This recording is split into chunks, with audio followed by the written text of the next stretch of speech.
கிரிக்கெட்ல நடந்த 4 சுவாரஸ்யமான funny moments. Number 1, Courtney Walsh bat பண்ணிட்டு இருக்கும்போது திடீர்னு ஒரு பவுலர் தலையில ஆர்பி ஊத்திட்டு வந்திருப்பா. அப்படி யாரா நீ அப்படின்னு சொல்லிட்டு பார்த்தா ஆஸ்திரேலியன் பவுலர் காலின் மில்லர் தலைக்கு ப்ளூ கலர் அடிச்சுட்டு வந்திருப்பா. அப்படி அதை பார்த்த கர்ட்னி வால்ஸ் யாரா நீ கலர் கோழி குஞ்சு அப்படின்னு சொல்லிட்டு சிரிச்சிருப்பா. அப்படி அவரால் பேட்டிங்கே பண்ணி இருந்திருக்க முடியாது. ஏன்னா அந்த அளவுக்கு மில்லர் பவுலிங் போடும்போது செம காமெடியா இருந்துச்சு. அதை பார்த்த ஃபீல்டர்ஸுமே சிரிச்சுக்கிட்டே இருந்தாங்க.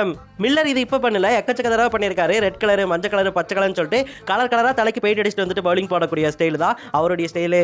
நம்பர் 2, கர்ட்லி ஆம்ரஸ் ஸ்லோவர் பால்லையே கில்லின்னு சொல்லலாம். ஆனா அன்னைக்கு ஸ்லோவர் பால் என்னடா இருக்கிறதுலே ஸ்லோவஸ்ட் பால் போட போற அப்படின்னு சொல்லிட்டு ஆஸ்திரேலியன் பேட்ஸ்மேன் இயான் எல்லிக்கு ஒரு ஸ்லோவான பாலை ஊத்தி கொடுத்துருப்பா. அப்படி அந்த பாலையும் அடிக்க முடியாம திணறி இயான் எல்லி போல்ட் ஆயிருப்பாரு. அதை பார்த்து இயான் எல்லியே சிரிச்சுட்டு போயிருப்பாரு. இந்த பாலுக்கு நான் எப்படா போல்ட் ஆனா அப்படின்னு சொல்லிட்டு கர்ட்லி ஆம்ரஸ்க்கு சிரிப்பு அடக்க முடியாது. கீப்பர் கிட்ட போய் எப்படி அவுட் ஆனா பாரு அப்படின்னு சொல்லிட்டு கலாச்சி சிரிச்சுக்கிட்டு இருந்திருப்பாரு. தலைவன் சிரிப்பு தாங்க அல்டிமேட். அப்படியே அந்த காலகட்டத்துக்கே போன மாதிரி இருக்கு.